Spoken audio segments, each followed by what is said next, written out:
The emergency room at St. Mary's Hospital never slept, but at 3 a.m, it held a different kind of chaos. The fluorescent lights hummed their endless tune, casting harsh shadows across cracked linoleum floors that had seen too many footsteps, too much blood, too many tears. Emma Sullivan pulled her scrubs tighter against the October chill, seeping through the building's ancient windows, her sneakers squeaking softly as she made her rounds through the pediatric ward. 28 years in this profession, and she still felt that familiar ache when she passed the rooms of sleeping children. Some recovering, some fighting battles their small bodies shouldn't have to fight.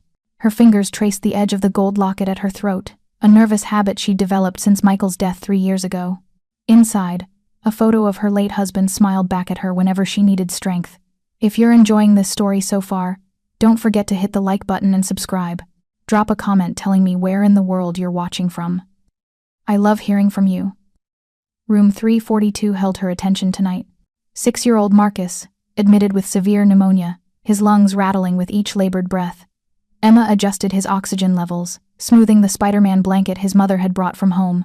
The woman slept curled in the uncomfortable chair beside the bed, dark circles under her eyes telling the story of too many sleepless nights.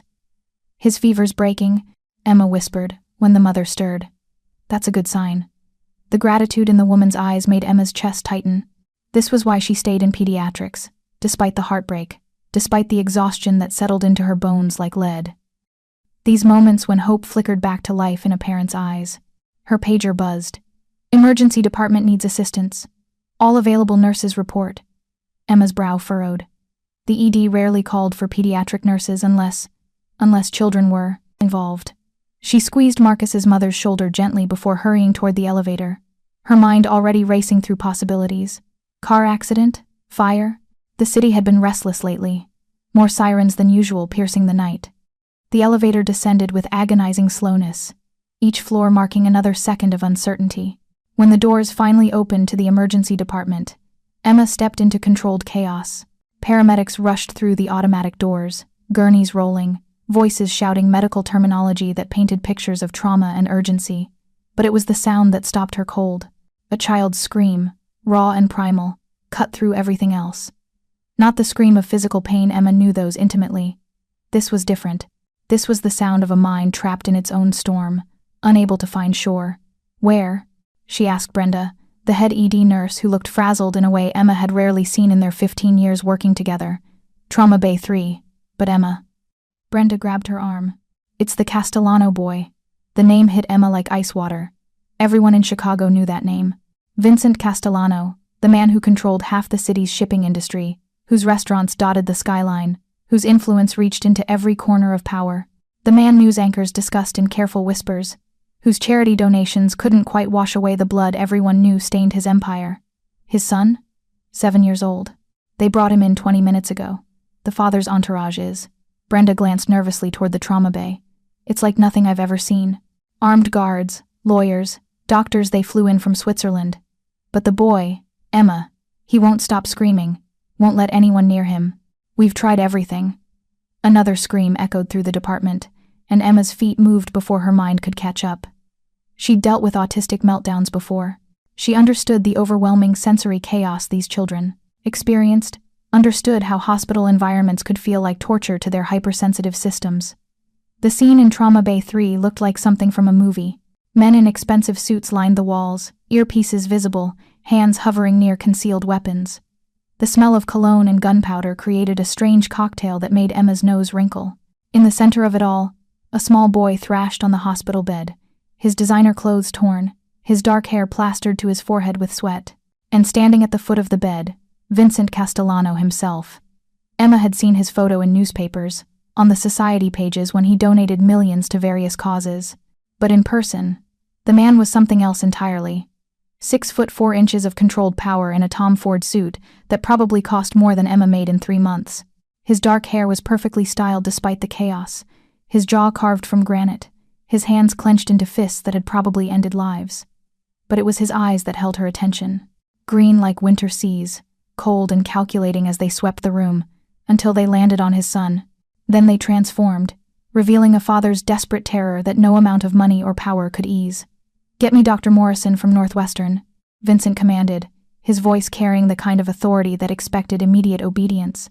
Dr. Yamamoto from Tokyo is landing in an hour. Clear the entire ward if necessary. Mr. Castellano, Dr. Richards, the head of emergency medicine, stepped forward carefully. Your son appears to be having a severe sensory meltdown. It's consistent with autism spectrum disorder. The more people, the more stimulation, the worse. I don't care what it's consistent with. Vincent's voice dropped to a dangerous whisper. Fix him. The boy Matteo, Emma remembered from the chart Brenda had shown her, let out another heartbreaking scream. His small hands beat against his head, leaving red marks on his temples. The sound tore through Emma's professional composure, reaching the part of her that had once sung lullabies to her sister's autistic son before the accident took them both. She moved forward without thinking, her body responding to years of training and instinct. One of the guards stepped in front of her immediately, his hand moving to his weapon. I'm a pediatric nurse, Emma said quietly, meeting the guard's eyes steadily.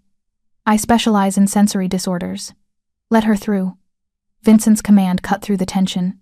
The guard stepped aside, and Emma found herself approaching the bed under the weight of too many stares.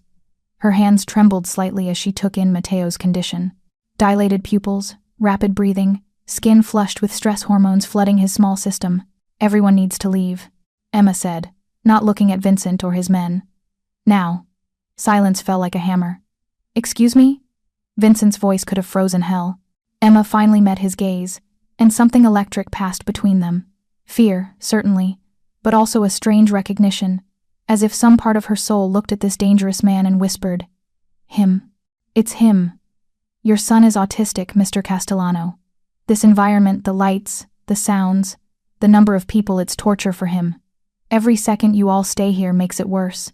It needs quiet, dim lighting, and minimal stimulation. How do you? Because I've spent 10 years working with children like Matteo. Emma's voice remained steady despite her racing heart. Because I know the difference between a medical emergency and a sensory meltdown. And because right now, you're all part of the problem. Vincent's jaw tightened, a muscle jumping near his temple. For a moment, Emma thought he might have her removed forcibly, or worse. Then Matteo let out another agonized sound, his small body convulsing with the effort of trying to escape his own skin. Everyone out, Vincent commanded. Now. The exodus was immediate and absolute. Guards, doctors, everyone fled the trauma bay like water down a drain. Only Vincent remained, standing rigid as a statue. You too, Emma said softly. I don't leave my son. Then sit in that chair in the corner and don't move. Don't speak. Don't even breathe loudly. Emma was already moving, dimming the overhead lights, turning off the beeping monitors that weren't essential, creating a cocoon of calm in the chaos. Preparing and narrating this type of story took us long efforts and hard work. So if you are enjoying the story, please consider subscribing to our channel. Vincent moved to the chair with the controlled grace of a predator, his eyes never leaving his son. Emma could feel the weight of his attention, the barely leashed violence that radiated from him like heat. This was a man who solved problems with force, who bent the world to his will through fear and power. But here, in this moment, he was just a father, watching his child suffer. Emma approached Matteo slowly, telegraphing her movements. The boy's eyes were squeezed shut, his whole body rigid with panic. She didn't touch him. Touch could make things worse. Instead, she began to hum. The melody came from somewhere deep in her memory, her grandmother's lullaby, sung in Irish Gaelic, the words worn smooth by generations of Sullivan women singing their babies to sleep. The sound was barely audible at first, just a whisper of music in the sterile air. Matteo's thrashing slowed incrementally. Emma continued, her voice growing slightly stronger, the ancient melody weaving through the trauma bay like silk thread. She'd sung this same song to her sister's son, watched it work its magic on his overwhelmed nervous system. The familiar ache of loss threatened to break her concentration, but she pushed through. Mo storin, mo kroi, mas molata no ishe, tamisianseo. My darling, my heart, though the night is long, I am here. Matteo's eyes fluttered open, finding Emma's face in the dim light. His pupils were still dilated, his breathing ragged, but he was listening. Emma kept humming, slowly lowering herself to sit on the floor beside the bed, making herself smaller, less threatening. Vincent watched from his corner, and Emma could feel the intensity of his observation. She could only imagine what this looked like to him. His son, who wouldn't let anyone near him during these episodes, actually calming for a complete stranger. A nobody nurse in faded scrubs and beat-up sneakers, wielding more power in this moment than all his money and influence combined. The humming continued, and Matteo's rigid muscles began to relax by degrees. His hands unclenched, falling limply to his sides. The heart monitor showed his pulse gradually returning to normal ranges. Emma carefully reached for a soft blanket from the supply cart, moving in slow motion as she draped it over the boy's trembling form. "Mama sang that," Matteo whispered, his voice hoarse from screaming. Emma's breath caught. She glanced at Vincent and saw something fracture in his expression. Pain, raw and unguarded, flashed across his features before the mask slammed back into place. "Did she?" Emma kept her voice gentle, conversational. "It's a beautiful song. She's gone."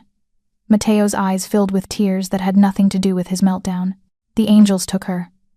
"I'm sorry, sweetheart." Emma's own eyes burned with unshed tears. "That must hurt so much." Matteo nodded, then did something that clearly shocked his father. He reached out and took Emma's hand, his small fingers wrapping around hers with surprising strength. "Will you stay?" the boy asked. "Until I fall asleep?" Emma looked at Vincent again, silently asking permission. The Mafia boss nodded once, sharp and decisive. She settled more comfortably on the floor, resuming her humming as Matteo's eyes grew heavy. The emergency department faded away, leaving just the three of them in this bubble of unexpected peace. 20 minutes passed before Matteo's breathing deepened into true sleep. Emma carefully extracted her hand, rising slowly to avoid disturbing him. Her knees protested. She wasn't as young as she used to be, but she managed to stand without making noise. Vincent rose from his corner, moving with that dangerous grace toward his son. He adjusted the blanket with surprisingly gentle hands, brushing dark hair from Matteo's forehead. When he straightened and turned to Emma, his expression was unreadable. No one has been able to calm him during an episode. Not since. He stopped, jaw tightening. Not in 2 years. The lullaby, Emma explained quietly. Sometimes familiar melodies can ground them when nothing else works. If his mother sang it, she did, every night. Vincent's voice roughened. Before the cancer took her, the words hung heavy between them. Emma understood now the boy's autism, complicated by grief, the father trying to fill a role he didn't understand, the tragedy that bound them both. "He'll need consistent care," Emma said carefully. "Someone who understands his triggers, can recognize the warning signs before a full meltdown. Someone who... you." The single word stopped Emma mid-sentence. "I'm sorry?" "You calmed him. You understood what he needed when dozens of specialists couldn't." Vincent stepped closer, and Emma caught the scent of expensive cologne, mixed with something darker, more dangerous. Gunpowder, she realized. This man had come to the hospital with gunpowder residue on his clothes. "Mr. Castellano, I have a job here. I can't just... Name your price. It's not about money." Vincent studied her with those intense green eyes, and Emma felt like he was dissecting her, cataloging every detail. The way her scrubs had been mended multiple times. The comfortable but worn sneakers. The absence of jewelry except for her simple wedding band and the locket. The careful way she'd checked the exit locations when she'd entered the habit of someone who'd learned to always have an escape route. "What's your name?" he asked. "Emma Sullivan. Mrs. Sullivan." His gaze flicked to her wedding ring. "Your husband must be worried, you working such late shifts in this neighborhood." Something in his tone made Emma's spine straighten. "My husband is dead, Mr. Castellano. 3 years now." A flicker of something surprise, respect, crossed his features. "I apologize." "Don't." Emma lifted her chin. "I've had enough pity to last a lifetime." Vincent's lips twitched in what might have been approval. "You're not afraid of me." It wasn't a question, but Emma answered anyway. "I'm terrified of you, but your son needs help, and that matters more than my fear. Most people would say accepting my offer would be the smart thing, the safe thing." Emma almost laughed. "Mr. Castellano, I've worked in this emergency department for 8 years. I've seen what happens to people who get involved with your world. They end up on our tables with bullets in them. Or worse, their families do. And yet you're still standing here. Because that little boy deserves better than a life where no one understands him." Emma's voice hardened with conviction. "Because autism isn't a disease to be cured or a problem to be fixed. It's a different way of experiencing the world, and Matteo needs someone who gets that." Vincent moved closer still, close enough that Emma had to tilt her head back to maintain eye contact. This close, she could see the exhaustion he hid beneath the powerful exterior. The father beneath the monster. 3 times your current salary, private medical insurance, a car and driver, an apartment in a building I owned, safe, secure, doorman. You'd work exclusively with Matteo, creating his routines, managing his care, helping him navigate the world. And when you decide I'm no longer useful? When Matteo gets older and needs me less? Emma challenged. What happens to nurses who know too much about the Castellano family? Vincent's expression darkened, and for a moment Emma saw the killer everyone whispered about, the man who'd built an empire on blood and fear. Then, unexpectedly, he smiled. It was a small thing, barely a quirk of his lips, but it transformed his face entirely. You really aren't afraid of me. I told you, I am afraid. I'm just more stubborn than scared. Matteo needs that. Needs someone who won't give up when things get difficult. Vincent pulled out a business card, expensive cardstock with embossed lettering. Think about it. My private number is on there. The offer stands indefinitely. Emma took the card, her fingers brushing his briefly. The contact sent an unexpected jolt through her system, like touching a live wire. Vincent felt it too. She saw his pupils dilate, his jaw tighten. I should check on my other patients, Emma said, stepping back. Of course. Vincent returned to his son's bedside, pulling the chair closer. I'll stay with him. Emma turned to leave, then paused at the doorway. Mr. Castellano? The humming. It works best if it's consistent.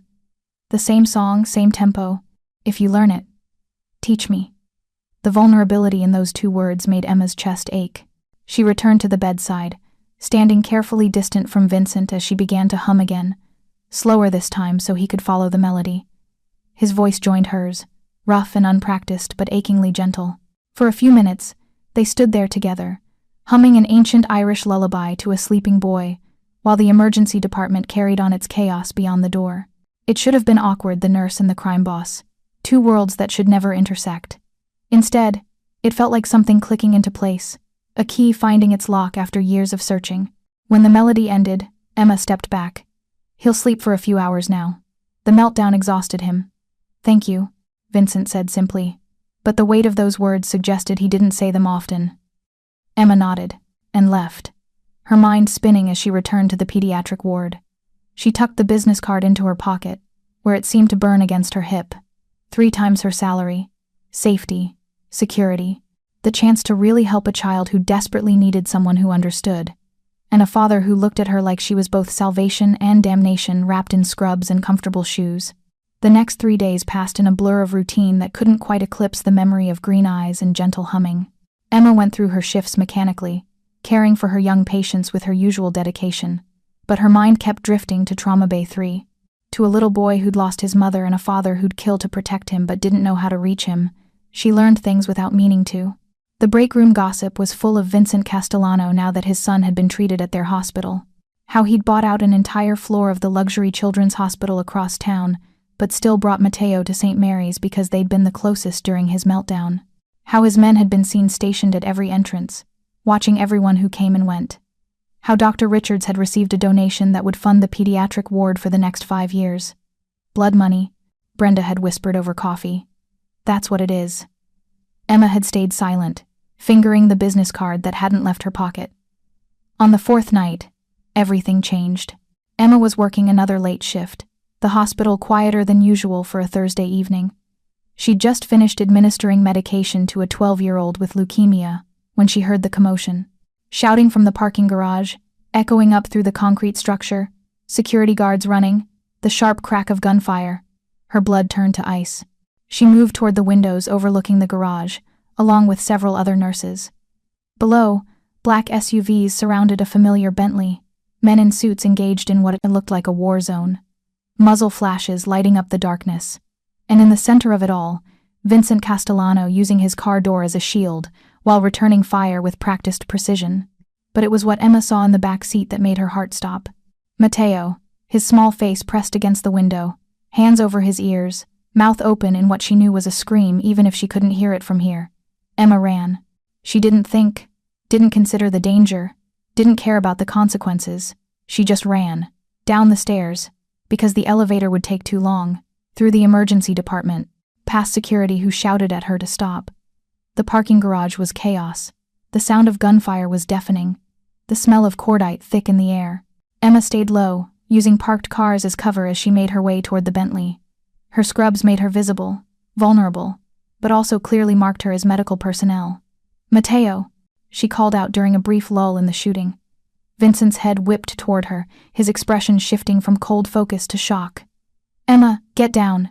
A bullet shattered the window above her head, showering her with glass. Emma dropped, crawling on her belly toward the Bentley. She could hear Matteo's screams now, high and terrified. Another meltdown, triggered by the violence and chaos surrounding him. She reached the car and yanked open the back door, throwing herself inside just as another volley of bullets peppered the armored exterior. Matteo was in full crisis, his body rigid, his eyes rolled back. "It's okay, sweetheart." Emma gathered him into her arms, ignoring the danger. "It's okay, I'm here." She began humming, the same lullaby, her voice barely audible above the gunfire. But Matteo heard it. His body recognized it, his screaming reduced to whimpers as he pressed against her, his small hands clutching her scrubs desperately. The firefight continued for what felt like hours but was probably only minutes. Emma kept humming, kept holding Matteo, creating their bubble of calm in the middle of hell. She was peripherally aware of Vincent's men gaining the upper hand, of sirens approaching, of bodies falling, then sudden silence. The door beside her opened, and Vincent stood there, blood on his shirt, a cut across his cheekbone, his eyes wild with something Emma couldn't name. "Are you insane?" he growled, but his hands were gentle as he checked Matteo. Then her. "You could have been killed." "He needed me," Emma said simply. Vincent stared at her. This woman in faded scrubs, who'd run into a gunfight for his son. "You're either the bravest or the stupidest person I've ever met." "Probably both." Police sirens were getting closer. Vincent's men were already cleaning up, efficient and practiced. Bodies being loaded into vehicles that would disappear, evidence vanishing like smoke. "This is what your life is really like," Emma said, still holding Matteo, who'd fallen into an exhausted sleep against her chest. "This is what you're asking me to be part of." "Yes," Vincent said simply, "but also this." He gestured to his son, peaceful in Emma's arms. "He hasn't let anyone hold him like that since Isabella died." Isabella, his wife's name. Emma filed that information away. If you're hooked on this story, make sure to subscribe and turn on notifications so you never miss an upload. Your support means everything and helps me bring you more emotional stories like this one. "I can't have him in danger," Emma said. "If I take this job, if I become part of his life, I need to know you'll protect him. Really protect him, not just surround him with guards who might become targets themselves." Vincent's expression hardened. "Anyone who threatens my son dies. That's not negotiable." "And anyone who threatens the person caring for your son?" Their eyes met and held. Vincent reached out, his thumb brushing across Emma's cheek. She realized she was crying when had she started crying. "Anyone who touches, you would beg for death before I granted it," he said quietly, a promise and a threat wrapped in silk. Emma shivered, but not from fear. There was something darkly thrilling about this dangerous man's protection, something that spoke to a part of her she'd thought died with Michael. "I need time to give notice at the hospital," she heard herself say. 2 weeks. Done. "And I want to meet Matteo properly, when things are calm. Make sure we're truly compatible before I uproot my entire life. Tomorrow, breakfast at my home." Vincent pulled out his phone, already making arrangements. "I'll send a car. I can drive myself. After tonight?" His gesture encompassed the bullet-riddled garage. "No. You're under my protection now, Emma Sullivan. That means drivers, security, whatever it takes to keep you safe." The weight of what she was agreeing to settled over Emma like a heavy cloak, but Matteo shifted in her arms, mumbling something in his sleep, and she knew she'd already made her choice. Maybe she'd made it that first night, humming in the trauma bay while a dangerous man watched his son find peace. "Okay," she whispered. Vincent helped her out of the car, his hand on her lower back as he guided her away from the crime scene. His men formed a protective circle around them, escorting them back into the hospital. Emma was aware of the stares, the whispers, the way people pressed against walls to avoid Vincent's entourage. This would be her life now. The looks, the fear, the constant underlying threat of violence. But also this, Matteo's small hand in hers, trusting and warm. Vincent's presence at her shoulder, dangerous and protective in equal measure. a purpose beyond the endless cycle of hospital shifts and empty apartments. At the emergency department entrance, Vincent stopped. "Thank you," he said again, and Emma understood he wasn't just thanking her for tonight. He was thanking her for seeing his son as more than a problem to be solved, for running toward danger instead of away from it, for being stubborn enough to stand up to him and compassionate enough to comfort his child. "Thank you for trusting me with him," Emma replied. Something shifted in Vincent's expression, a vulnerability that made him look younger, almost approachable. "I don't trust easily, Emma. Don't make me regret it. I won't." He studied her for a long moment, then nodded. "Tomorrow, 8 a.m. Emma watched him leave, Matteo cradled in his arms, surrounded by men who would kill or die at his command. She touched the locket at her throat, feeling Michael's picture inside. "I'm going to do something either very brave or very stupid," she told her late husband silently. "But this feels right. For the first time in 3 years, something feels right." The Castellano estate sprawled across 40 acres of manicured grounds on Chicago's North Shore, hidden behind walls that belonged on a medieval fortress rather than suburban Illinois. Emma pressed her face to the bulletproof glass of the SUV window, watching as they passed through the third security checkpoint. Each gate had required multiple confirmations, facial recognition scans, and armed guards who looked like they could bench press the vehicle if necessary. "First time at the estate, Mrs. Sullivan?" the driver, Anthony, asked. He was younger than she'd expected, maybe early 30s, with kind eyes that seemed at odds with the gun clearly holstered under his jacket. "Yes." Emma smoothed her cardigan nervously. She'd agonized over what to wear, finally settling on dark jeans and a soft blue sweater, professional but not formal, approachable but not casual. "It's bigger than I expected," Anthony laughed. "Wait until you see the house. Mr. Castellano had it rebuilt after his wife passed. Said the old one had too many memories." The driveway curved through gardens that must have employed a small army of landscapers. Emma glimpsed a pool house larger than most people's actual homes, tennis courts, and what looked like a stable in the distance. Then the main house came into view, and her breath caught. It wasn't the ostentatious McMansion she'd expected. Instead, the house was elegant, almost understated if you could call 20,000 square feet understated. Clean lines, huge windows, stone and wood and glass combined in a way that suggested both strength and warmth. It looked like a home, not a fortress, though Emma suspected the appearance was deceiving. Vincent himself opened the front door before Anthony could even put the car in park. The sight of him in casual clothes, dark jeans, and a gray Henley that clung to his broad shoulders short-circuited Emma's brain momentarily. She'd only seen him in suits, armor of expensive fabric. This version seemed both more approachable and somehow more dangerous, like seeing a tiger without cage bars between you. "Emma." He helped her from the car, his hand warm and steady on her elbow. "Thank you for coming. Mr. Castellano, Vincent," he corrected. "If you're going to be living here, we should dispense with formalities." Living here? The words sent a flutter through Emma's stomach. She'd assumed she'd be commuting, maintaining some distance between her life and his world. But looking at the estate's isolation, the security requirements just to enter, she understood that would be impossible. "Where's Matteo?" she asked. Something softened in Vincent's expression. "In his room. He's been asking for the singing lady since yesterday." Emma followed him into the house, trying not to gape at the interior. The entrance hall soared 3 stories, with a chandelier that cast rainbows across marble floors. But there were touches of warmth too, children's artwork framed on the walls, a baseball mitt forgotten on an antique table, shoes kicked off by the door despite the grandeur surrounding them. "This is Rosa," Vincent introduced a woman who appeared from a side hallway. "She runs the household." Rosa was in her 60s, with silver hair pulled into an elegant bun and eyes that missed nothing. She studied Emma with an intensity that rivaled Vincent's before her face broke into a warm smile. "The miracle worker," Rosa said, taking Emma's hands. "Matteo hasn't stopped talking about you." "Well, in his way." "His way?" Emma asked. "He doesn't speak much," Vincent explained as they walked deeper into the house. "A few words here and there, but since Isabella." He trailed off, jaw tightening. They climbed a sweeping staircase to the 2nd floor. The hallway was lined with photographs, a beautiful woman with dark hair, and laughing eyes featured in most of them. Isabella Castellano had been stunning, with the kind of elegant beauty that looked effortless but probably required significant maintenance. In every photo with Matteo, she was touching him, holding his hand, hugging him, her cheek pressed to his. She understood him, Vincent said. noticing Emma's attention. Knew exactly what he needed without him having to say it.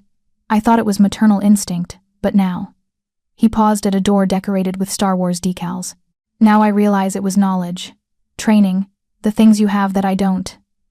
Before Emma could respond, Vincent knocked gently. Matteo, the singing lady is here. The door flew open, and Matteo stood there in dinosaur pajamas despite it being past 9 in the morning. His dark hair stuck up at odd angles, and there was a smear of something paint across his cheek. But his eyes, those green eyes so like his father's, were bright with excitement. You came, he whispered, then did something that clearly shocked both Vincent and Rosa. He hugged Emma. It wasn't a long hug, maybe 3 seconds before he pulled back, but Emma saw Vincent's hands clench and unclench, saw Rosa touch her chest in surprise. He doesn't, Vincent started. Touch people, I know, Emma finished, crouching to Matteo's level. But sometimes, when someone makes us feel safe, our bodies tell us it's okay. Right, Matteo? The boy nodded solemnly, then grabbed Emma's hand and tugged her into his room. If the rest of the house was elegant restraint, Matteo's room was controlled chaos. The space was enormous, with sections clearly designated for different activities, a sensory corner with weighted blankets and noise-canceling headphones, a reading nook with hundreds of books organized by color rather than alphabet. An art station that looked like a rainbow had exploded across it, and everywhere, accommodations for his autism, soft lighting, minimal patterns, muted colors, except where Matteo had clearly added his own touches. This is wonderful, Emma said, genuinely impressed. Someone had put serious thought into creating a space where an autistic child could thrive. Isabella designed it, Vincent said from the doorway, his voice rough. Spent months researching, consulting specialists. Matteo tugged Emma toward the art station, where he'd been working on something. It was a painting, abstract but oddly sophisticated for a 7-year-old. Swirls of blue and green with sudden bursts of red, like storms with lightning strikes. Is this how you feel sometimes? Emma asked. Like there's a storm inside? Matteo nodded, then picked up a brush and added a small yellow dot in the corner. He pointed at it, then at Emma. I'm the sunshine? She interpreted. Another nod, more emphatic this time. Emma felt her eyes burn with unexpected tears. This sweet, complicated boy who barely knew her had already decided she was his light in the storm. The responsibility of that was terrifying. Would you like to show me the rest of your room? She asked. For the next hour, Matteo gave her a tour that involved minimal words, but maximum enthusiasm. He showed her his collection of rocks organized by texture, his weighted dinosaur stuffies that helped him sleep. The tablet where he sometimes typed words when speaking was too hard. Vincent stayed in the doorway, the entire time, silent and watchful, his expression cycling through emotions Emma couldn't quite read. Breakfast is ready, Rosa announced eventually. Matteo, you need to get dressed first. The boy's face immediately shut down, his body tensing. Emma recognized the pre-meltdown signs instantly.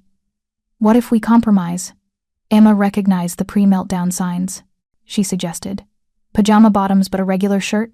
That way you're half-dressed, which is better than not dressed at all. Matteo considered this, then nodded. He disappeared into his closet, emerging with a Spider-Man t-shirt that he pulled on over his pajama top, creating an interesting layered look. Perfect, Emma declared, and meant it. Battles had to be chosen carefully with autistic children. Forcing unnecessary changes could destroy a whole day's progress. The breakfast room, because of course there was a separate room just for breakfast, overlooked the gardens.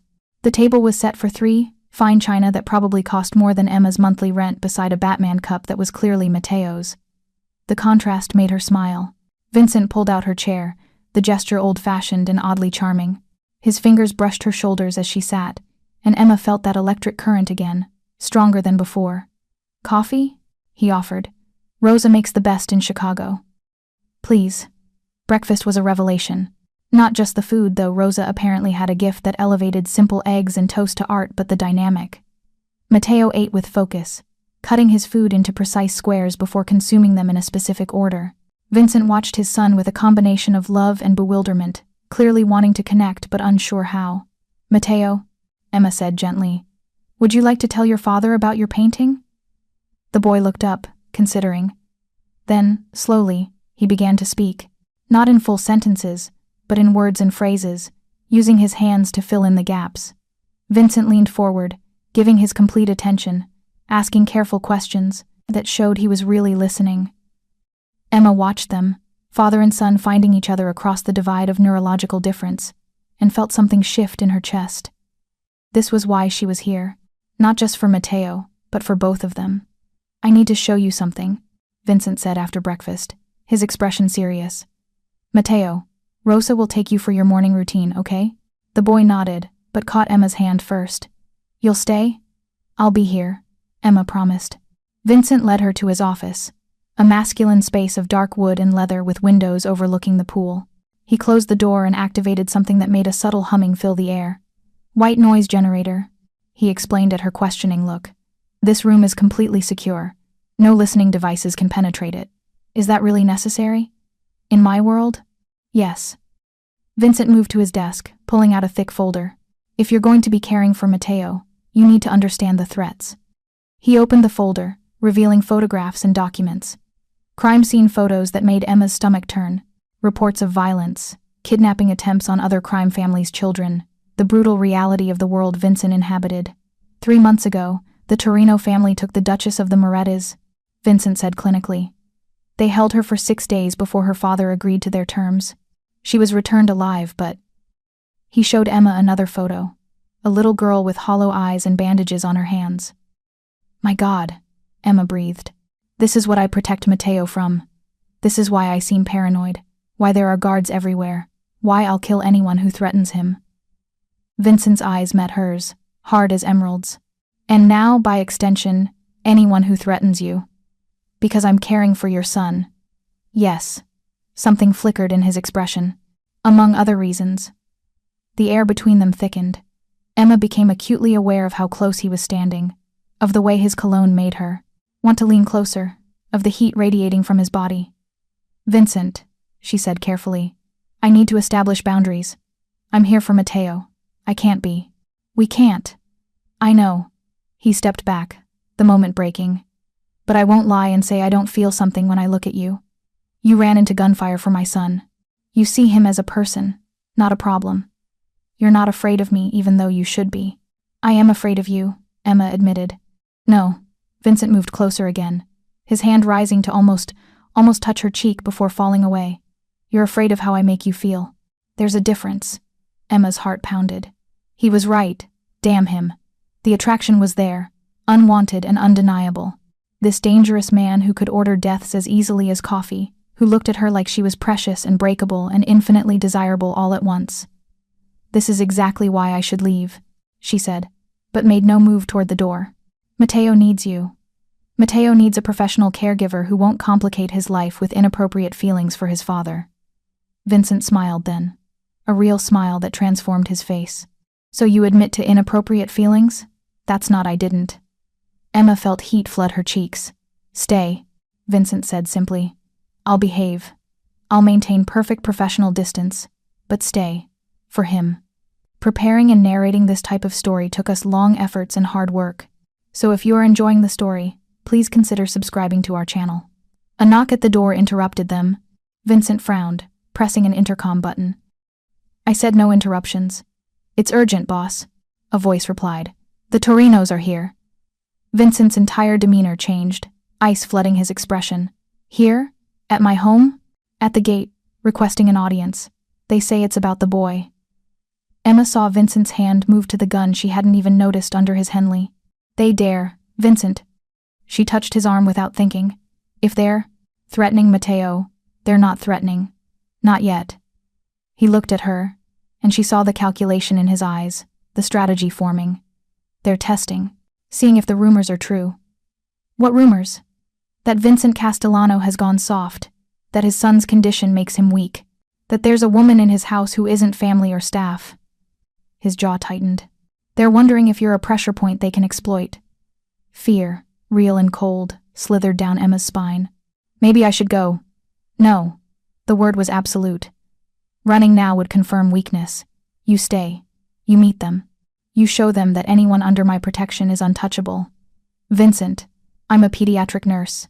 Not, you're the woman who ran into a gunfight without hesitation." His hand covered hers where it still rested on his arm. "You're stronger than you know, Emma Sullivan." 20 minutes later, Emma found herself in the formal living room, sitting beside Vincent as 3 men entered. The Torinos. She recognized the type expensive suits that couldn't hide the brutality underneath. Eyes that evaluated everything as either threat or opportunity. The leader, Salvatore Torino, was Vincent's age but softer, running to fat despite his tailored clothes. His gaze swept over Emma dismissively before focusing on Vincent. Castellano, thank you for seeing us. You come to my home uninvited, invoke my son's name, and expect hospitality? Vincent's voice was deadly quiet. You have 5 minutes. We heard about the incident at the hospital. Unfortunate business. The streets are so dangerous these days. Salvatore's smile was oily. A man needs to be careful, especially with precious cargo to protect. The threat was barely veiled. Emma felt Vincent tense beside her, violence coiled in every muscle. Yes, Vincent agreed. Which is why I've taken steps. Anyone who threatens what's mine will discover exactly how creative I can be with their suffering. I believe you know this already, Salvatore. Or should I remind you about what happened to your cousin when he touched one of my shipments? Salvatore's face flushed. That was business. Everything is business until it involves my family. Then it becomes personal. And personal. Vincent smiled, and it was terrifying. Personal is where I excel. The boy is weak, Salvatore said bluntly. Everyone knows. Autistic, damaged. He'll never be able to take your place. The Castellano Empire will die with you unless you remarry. Have a proper heir. Emma felt rage flood her system, hot and unexpected. Before Vincent could respond, she stood, moving with the poise her mother had drilled into her during endless etiquette lessons she'd thought useless until now. Gentlemen, she said, her voice carrying the crisp authority she used with difficult patients' families. I'm afraid there's been a misunderstanding. All eyes turned to her. Salvatore's gaze was dismissive, but she saw calculation in the younger men's faces. Matteo Castellano is not weak, Emma continued. He's autistic, which means his brain processes information differently. In many ways, more efficiently. He notices patterns others miss, remembers details with perfect clarity, and possesses a focus that, when properly channeled, will make him formidable. She moved closer to Salvatore, close enough to see the pores on his nose, the sweat beading at his temples despite the cool room. History is full of brilliant autistic minds. Mozart, Einstein, Tesla, men who changed the world because they thought differently, not in spite of it. She smiled, sweet as poison. Underestimating Matteo because of his neurodiversity would be unwise, as would threatening him in any way. And you are? Salvatore asked, though she could see he already knew. I'm the person responsible for ensuring Matteo reaches his full potential. Emma let her own mask drop for a moment, showing the steel underneath. And I take my responsibilities very seriously.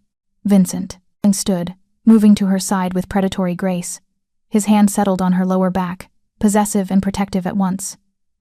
Mrs. Sullivan is under my complete protection, he announced, as is everyone who contributes to my son's well-being. Any move against them is a move against me, and we all know how I respond to such provocations. The threat hung in the air like a blade. Salvatore's face had gone pale, understanding finally dawning. This wasn't just about a caregiver. This was Vincent Castellano publicly claiming someone, making them untouchable by the rules of their world. Of course, Salvatore said carefully. We merely wanted to express our concern, and to extend an invitation to the annual gathering next month. All the families will be there. We'll consider it, Vincent replied, which Emma interpreted as, when hell freezes over. The Torinos left quickly after that, their attempted power play thoroughly deflated. Emma waited until she heard their cars leave before her legs gave out, dropping her back onto the sofa. You were magnificent, Vincent said, sitting beside her. Salvatore won't soon forget being lectured about neurodiversity by a pediatric nurse. I wanted to hit him, Emma admitted, surprising herself with the violence of the emotion. When he called Matteo damaged, I wanted to break his nose. Vincent laughed, rich and genuine. You continue to surprise me, Emma Sullivan. Is it always like this? Threats wrapped in politeness, violence lurking under every interaction? Often, yes, though most aren't stupid enough to come to my home. Vincent's expression darkened. This was a test. Word has spread that I have a woman here, someone important enough to warrant protection. They wanted to see if you were a weakness they could exploit. And what did they conclude? Vincent looked at her with something like pride. That you're anything but weak. You stood up to them without flinching, defended Matteo with passion and intelligence. In their world, my world that commands respect. I don't want their respect. I want them to leave Matteo alone. The two go hand in hand. Show weakness, and they circle like sharks. Show strength. He trailed off as Matteo appeared in the doorway, Rosa behind him looking apologetic. He insisted, Rosa explained. Said he needed to make sure the singing lady was still here. Emma opened her arms, and Matteo ran to her, climbing onto the sofa between her and Vincent. He didn't speak, just pressed against her side while reaching for his father's hand, connecting them through himself. The bad men? He whispered. Gone, Vincent assured him. And they won't come back. Matteo nodded, then looked up at Emma. Stay? That single word, barely audible, carried so much weight. Not just stay for now, but stay always. Stay and be the constant his disrupted world desperately needed. Emma met Vincent's eyes over Matteo's head. She saw the same question there, the same need barely concealed beneath his controlled exterior. Two broken souls, father and son, asking her to help piece them back together. Yes, she said simply. I'll stay. The next 2 weeks dissolved into a rhythm Emma hadn't expected. She gave her notice at the hospital, enduring Brenda's worried lectures about getting involved with dangerous men. She packed up her small apartment, surprised by how few possessions really mattered to her. The photo albums of her life with Michael, her grandmother's jewelry box, her medical textbooks, and not much else. Vincent sent movers, of course. Professional, efficient people who had her life boxed and transported in a single day. Her new quarters at the estate were absurdly luxurious, a suite bigger than her entire apartment, with a bedroom, sitting area, and marble bathroom that belonged in a spa. But it was the connecting door to Matteo's room that made it perfect. She could reach him in seconds if he needed her during the night, which he did, frequently. The nightmares were worse between 2 and 4 a.m., when the house was quiet and darkness pressed against the windows.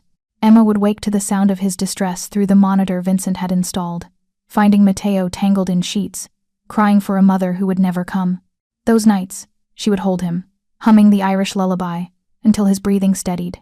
Sometimes Vincent would appear in the doorway, hair mussed from sleep, wearing pajama pants and nothing else, watching them with an expression that made Emma's heart ache.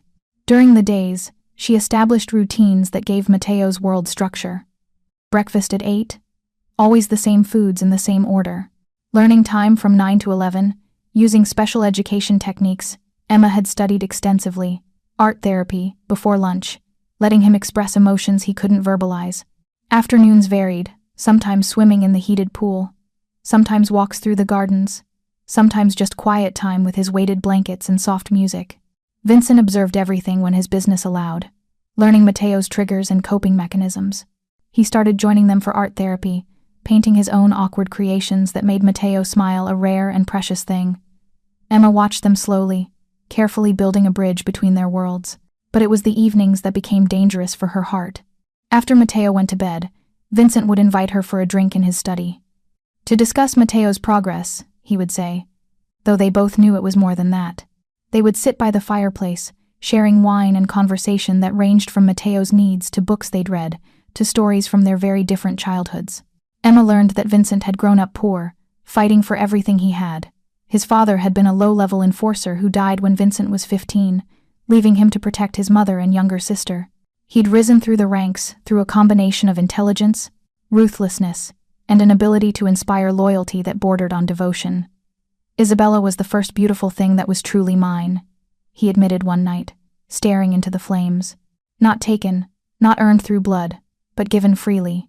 She chose me despite everything, saw something worth loving in the monster I'd become. You're not a monster, Emma said without thinking.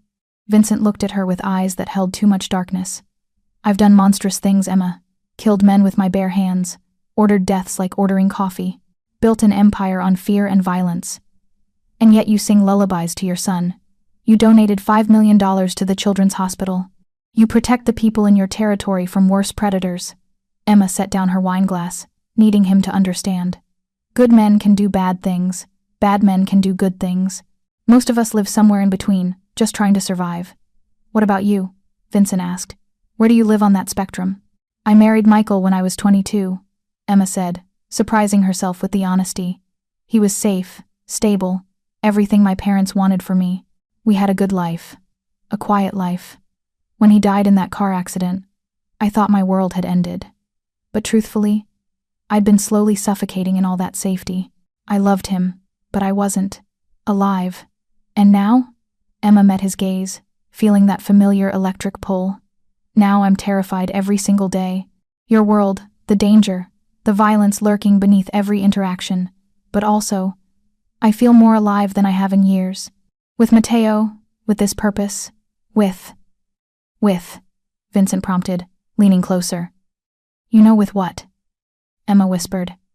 The air between them crackled. Vincent's hand moved to cup her face, thumb brushing across her cheekbone with devastating gentleness.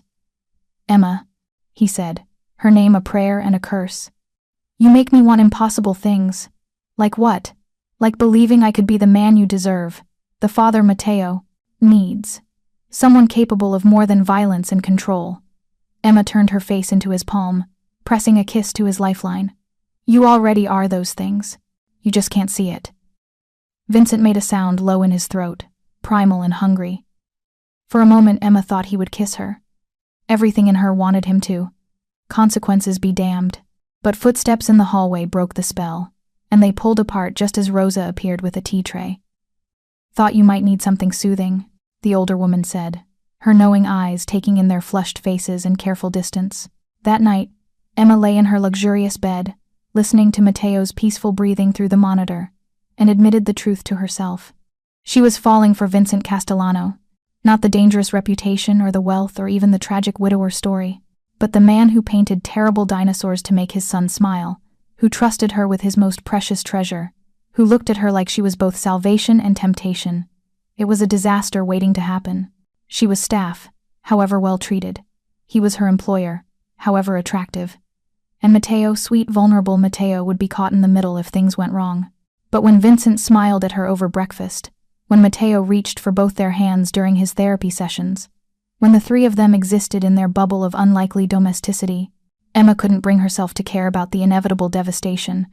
She was already in too deep to save herself. Part 3. The Reckoning. The attack came on a Tuesday morning, disguised as normalcy. Emma was in the garden with Matteo, watching him arrange his collection of smooth stones in perfect parallel lines, a new coping mechanism they'd discovered that helped him process anxiety. The October sun painted everything gold, and for a moment, the world felt deceptively peaceful. Vincent was in the city, meeting with his legitimate business partners about the new shipping contracts. His absence always left the estate feeling hollow, like a held breath waiting to be released. Emma had grown used to his presence, the way he filled doorways, how his voice could shift from velvet to steel in a heartbeat. Look, Matteo said softly, pointing to where a butterfly had landed on one of his stones. Orange. Monarch, Emma told him, delighted by his voluntary speech. He'd been talking more lately, single words blooming into occasional phrases. They migrate thousands of miles. Far? Very far. All the way to Mexico. Matteo considered this, his face scrunched in concentration. We go? Before Emma could answer, the butterfly startled, fluttering away in a panic. A second later, she understood why. The first man came over the garden wall like a shadow given form, then another, and another. Emma's blood turned to ice as she counted. 6 men, moving with practiced precision, spreading out to cut off escape routes. Not rivals coming to talk. This was an extraction team. Matteo, she said, keeping her voice perfectly calm despite the terror clawing at her throat. Remember our special game? The hiding game? The boy's eyes widened, immediately understanding the danger. They'd practiced this. Vincent had insisted on it. If bad men ever came when Daddy wasn't home, find the secret place and wait for the all clear. Now, Emma whispered, and Matteo ran. His small feet flew across the grass toward the greenhouse, where a hidden panel led to a reinforced safe room. Emma stayed put, making herself the obvious target, giving him time. Mrs. Sullivan. The lead man's voice was cultured, almost pleasant. Roberto Santini. She recognized him from the intelligence reports Vincent had shown her. The De Luca family's primary enforcer, a man who specialized in leveraging human weakness. No need for dramatics. We're here to talk. Then talk, Emma said, surprised by how steady her voice sounded. Inside, Her heart hammered against her ribs like a caged bird. Vincent Castellano has something that belongs to my employer. Territory, specifically. The docks on the south side. Santini moved closer, his men forming a loose circle. Mr. DeLuca believes the best negotiations happen when both parties have comparable stakes. You mean hostages. Such an ugly word. Think of it as aggressive diplomacy. His smile was reptilian. You come with us, quietly, and the boy stays safe. Make this difficult, and we'll take you both. Your choice. Emma's mind raced. Security would have seen them coming, which meant the guards were either dead or compromised. Her phone was in her pocket, but any movement toward it would trigger action. Matteo needed more time to reach the safe room, to lock himself in where even explosives couldn't reach him. I need a guarantee, she said, stalling. How do I know you won't hurt him anyway? Because unlike Castellano, we don't harm children unnecessarily. Santini checked his watch. You have 30 seconds to decide. Then my men search the grounds. If you're on the edge of your seat right now, hit that subscribe button. This story is about to get intense. Emma thought of Vincent, of the rage that would consume him when he found out. She thought of Matteo, huddled in the dark safe room, waiting for her to sing the all clear.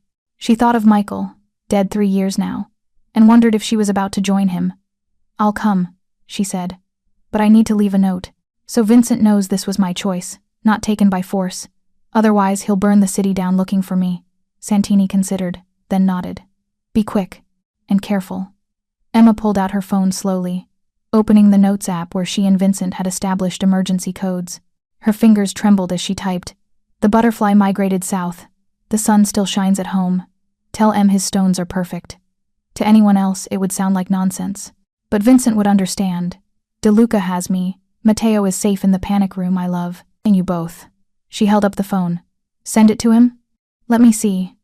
Santini read the message, found nothing overtly suspicious, and nodded. Emma hit send, then handed over her phone. Now what? Now, Mrs. Sullivan, you come with us and pray Vincent Castellano values you more than his pride. They blindfolded her for the drive, though Emma tried to track the route through turns and stops. 20 minutes, maybe 25. The smell of lake water grew stronger. When they finally removed the blindfold, she found herself in a warehouse that screamed temporary holding site, bare walls, minimal furniture, windows painted black. DeLuca himself was waiting, and Emma immediately understood why Vincent considered him particularly dangerous. Where Vincent was raw power barely contained, DeLuca was surgical precision. Older, silver-haired, with eyes like a snake, cold, patient, calculating. Mrs. Sullivan. Or may I call you Emma? He didn't wait for permission. I apologize for the crude transportation. Roberto can be unnecessarily dramatic. Kidnapping is dramatic by definition. DeLuca laughed. A sound like ice cracking. Technically true. Please, sit. We may be here a while. Emma remained standing. What do you want? Direct. I appreciate that. DeLuca poured himself whiskey from a crystal decanter, the gesture absurdly civilized given the circumstances. What I want is simple. Vincent Castellano has overextended his reach. The south side docks were neutral territory until he decided otherwise. I want them back. I'm a nurse. I don't know anything about his business. Please. DeLuca held up a manicured hand. Don't insult my intelligence. You live in his home, care for his son, share his bed. I don't share his bed. No? How refreshingly quaint. DeLuca sipped his whiskey. Nevertheless, you're important to him. Important enough that he'll negotiate for your safe return. Vincent doesn't negotiate with people who threaten his family. Family? DeLuca's eyes sharpened with interest. Is that what you are now? How quickly the grieving widower moves on. Emma felt a flash of anger. His wife has been dead for 8 months, and you've been in his house for 3 weeks. DeLuca smiled at her surprise. Oh yes, I know exactly how long this little domestic arrangement has existed. I know about the nighttime conversations in his study, the lingering looks over breakfast, the way his son reaches for your hand. The violation of being watched, studied, made Emma's skin crawl. Your point? My point, dear Emma, is that Vincent Castellano has a weakness now. You, and weaknesses are meant to be exploited. Emma's phone, now in Santini's possession, buzzed. Then buzzed again. And again. Ah, DeLuca said.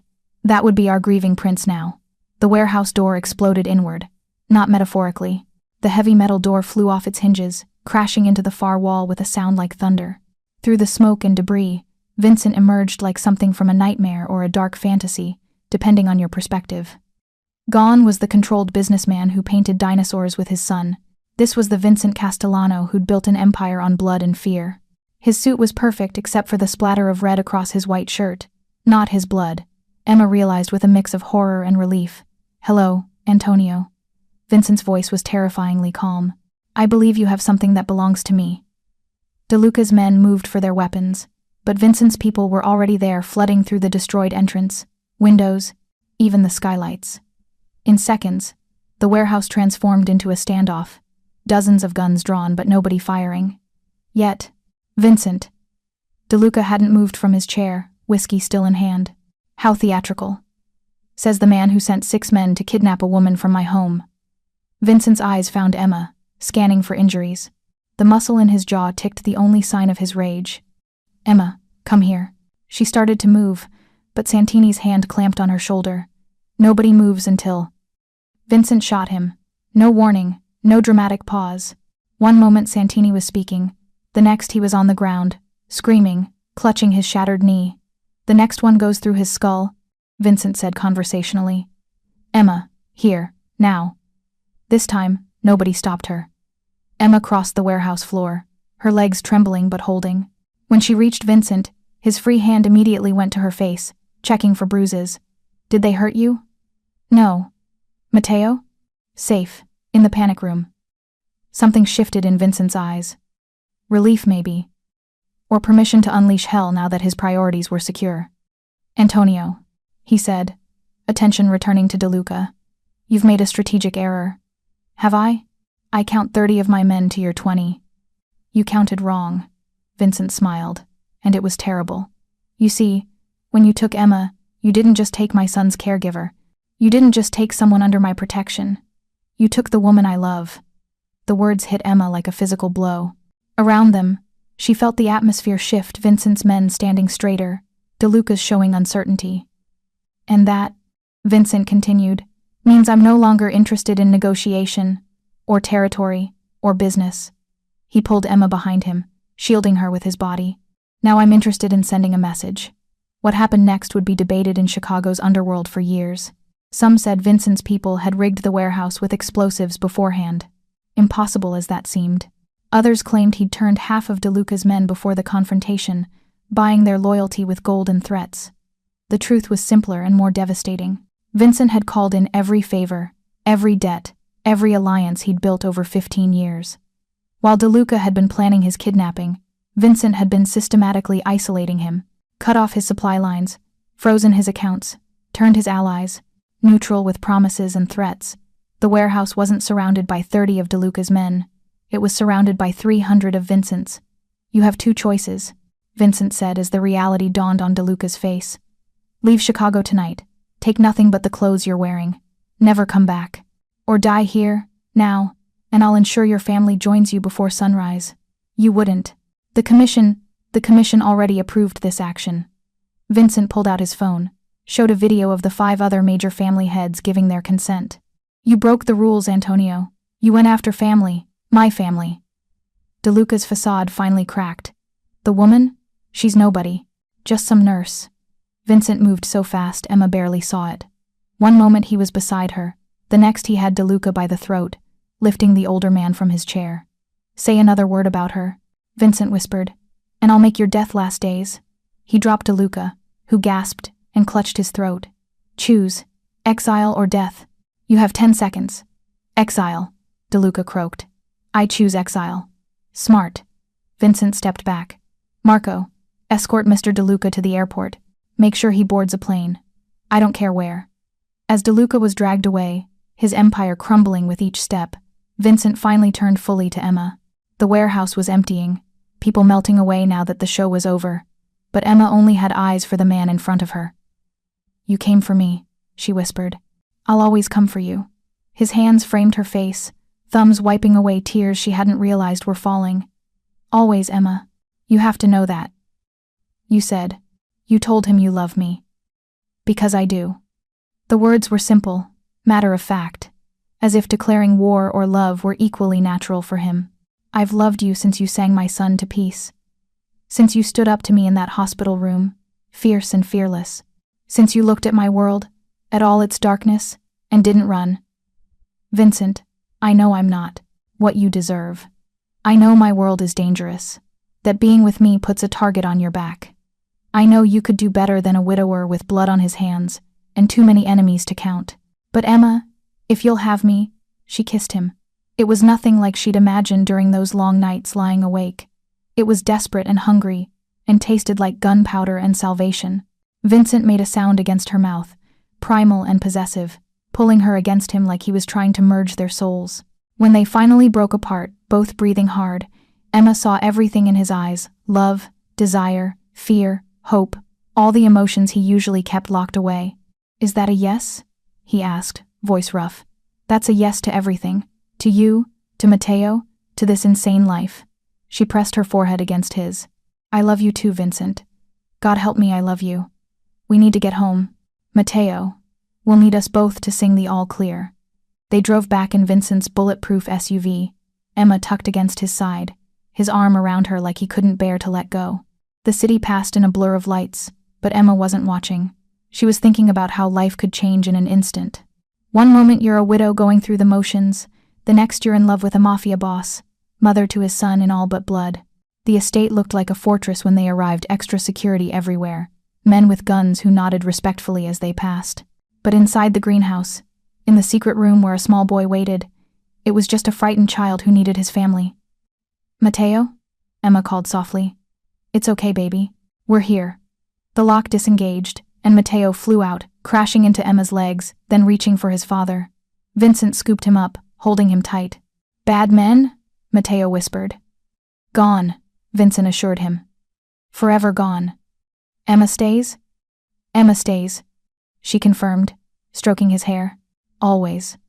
That night, after Matteo was asleep in his own bed for once, peaceful and secure, Vincent led Emma to his room. Not for what she expected, though the desire was there, electric between them. Instead, he showed her a wall safe she'd never noticed, hidden behind a painting of the Chicago skyline.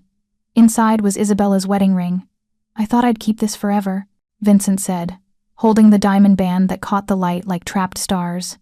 A reminder of my capacity to love, even if I never used it again. Vincent, you don't have to, I want to. He took Emma's hand, slipped the ring onto her right finger. Not an engagement, not yet, but a promise. Isabella would have liked you. She would have trusted you with Matteo. With me, she would have wanted us to find happiness again. Emma looked at the ring, then at the man who'd just given her his past to carry into their future. How do you know? Because she told me. He pulled out a letter, worn from reading.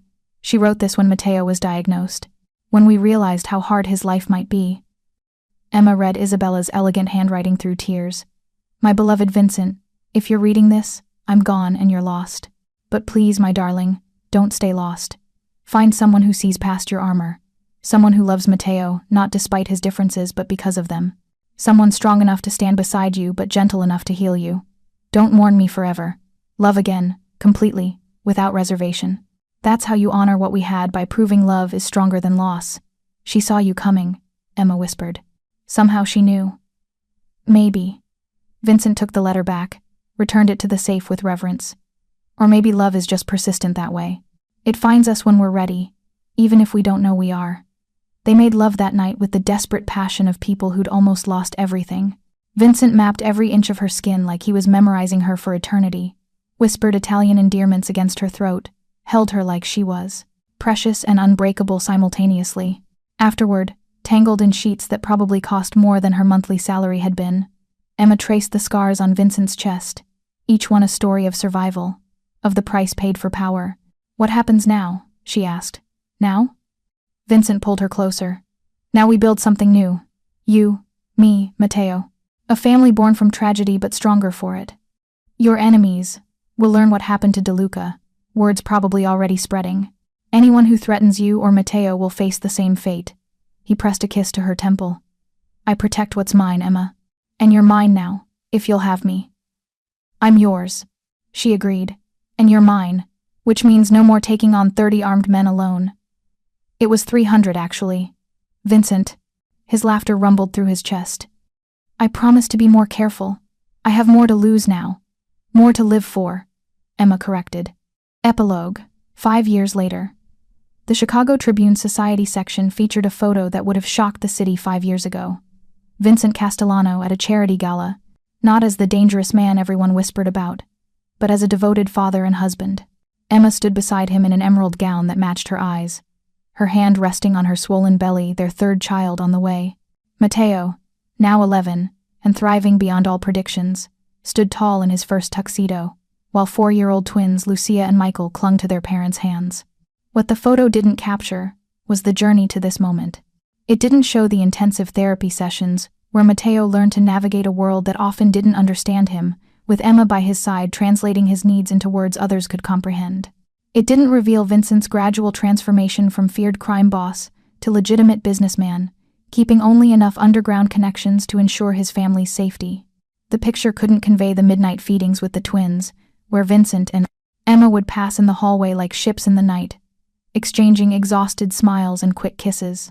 Or the Sunday dinners where Rosa would cook enough food for an army, and the dining room would fill with chosen family Marco and his wife, Dr. Martinez, who'd become a close friend, even Brenda from the hospital who'd finally forgiven Emma for choosing love over safety. If you've made it this far, you're amazing. Hit subscribe for more stories like this. And tell me in the comments, Team Vincent or still thinking Emma should have run? Most importantly, the photo didn't capture the quiet evening 3 months earlier, when Vincent had come home early from a meeting, finding Emma in the garden with the children.